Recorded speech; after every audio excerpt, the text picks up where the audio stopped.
Hello వదినా, నిన్న వంట చేసినప్పుడు కూర మాడిపోయింది, అన్నయ్య తిట్టారని చెప్పావు కదా వదినా.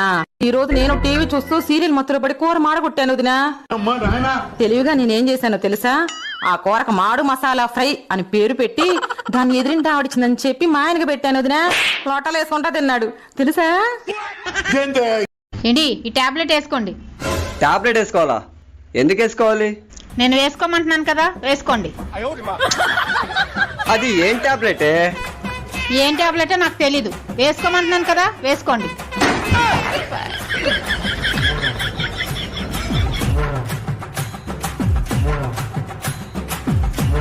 వేసుకున్నాను కదా, ఇది దేనికి పనికి వస్తుంది? అది దేనికి పనికి వస్తుందో నాకు తెలీదు. రేపు ఎక్స్పైర్ అయిపోతుంది కాబట్టి మీకు ఇచ్చేసాను. ఫ్యాక్షన్ ఫ్యామిలీలో పుట్టిన ఆ ఫ్యాషన్ గా బ్రతకాలనుకున్నాను.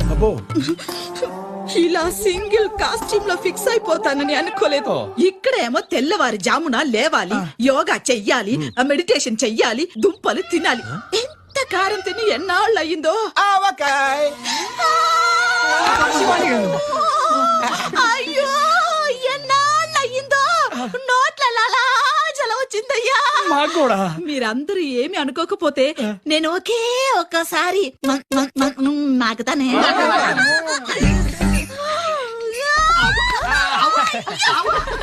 వేడి వేడి అన్నంలో ఈ ఆవకాయ వేసుకుని కాసంత నెయ్యి తగిలించి అలాగా కలిపి తింటాము.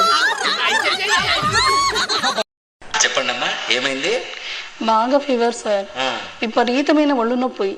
ఏజ్ ఎంతమ్మా మీకు? సార్ చెప్పలేను సార్. అయ్యో, అంత సిగ్గుపడతావేందమ్మా, మీ వయసే కదా అడిగినాను. ఒక 26 వేసుకోండి సార్. ఏం రాసుకోవడం కదమ్మా, మీ ఏజ్ ఎంతో చెప్పండి, ఎందుకు అంత సిగ్గుపడుతున్నారు? అది ఏజ్ 26 సార్. ఏందమ్మా 26 అని చెప్పుకున్నానికి అంత సిగ్గుపడతాను? భలే ఉన్నావు నువ్వు. సరే, మందులు రాసిస్తాను, కాకపోతే మందులు చాలా పవర్ఫుల్, ముసలి వాళ్ళు అయితే తట్టుకోలేరు.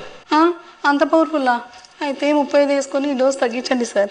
సర్లే, ఇప్పుడు డోస్ తగ్గిస్తాను, కానీ ఈ డోస్ కూడా 40 ఏళ్ళ లోపల తట్టుకుంటారు, వయసు అయిపోయిన వాళ్ళు తట్టుకోలేరు. ఇప్పుడన్నా కరెక్ట్ చెప్పు, 35 కదా నీకు? ఎందుకు సార్ అంత పవర్ఫుల్ మందులు? ఏదో 45 వేసుకొని కొద్దిగా డోస్ తగ్గించండి. ఎందుకమ్మా మాటి మాటికి ఏజ్ పెంచుతాను, డోస్ తగ్గిస్తాను? కరెక్ట్ ఏజ్ చెప్పు, ఇప్పుడన్నా correct. Sir last and final 50 రాసుకోండి, ఇంకా అంతకంటే పెంచలేను. రాసిస్తే రాసేయండి, మందులు లేకపోతే లేదు.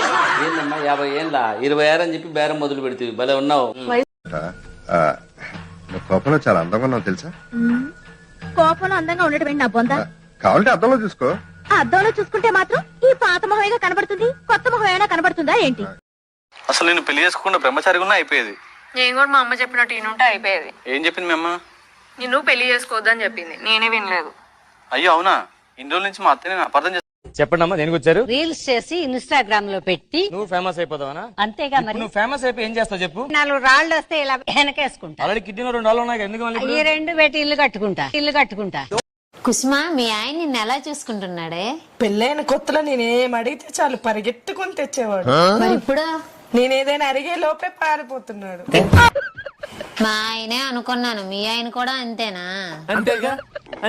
వెంటయ్య గారు, మిమ్మల్ని మీ పేరు పెట్టి పిలవడానికి మానవ జన్మ ఎత్తిన ప్రతి ప్రాణి సిగ్గుపడి చచ్చేటంత గొప్ప పేరు మీది. ఏదో నీ అభిమానం తల్లి.